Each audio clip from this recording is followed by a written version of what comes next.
আমি আর প্রিয়াঙ্কা আজকে একটু বাজার করতে গিয়েছিলাম। প্রিয়াঙ্কা কমলা কিনছিল, কমলার দাম জিজ্ঞেস করছিল।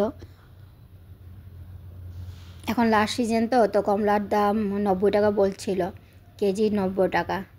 তো আমি তো ঠান্ডার জন্য কমলা খেতে পারি না, আমার তো শ্বাসের প্রবলেম আছে, তার জন্য আমি কমলা খেতে পারি না, আঙুর খেতে পারি না, কিছুই খেতে পারি না।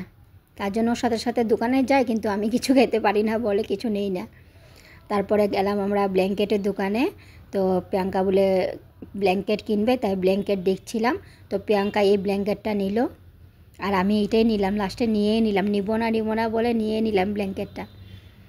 তারপর দীপকদাকে পেয়েছি, তো দীপকদার সঙ্গে একটু মজা করছিলাম, কথা বলছিলাম একটু হেসে হেসে।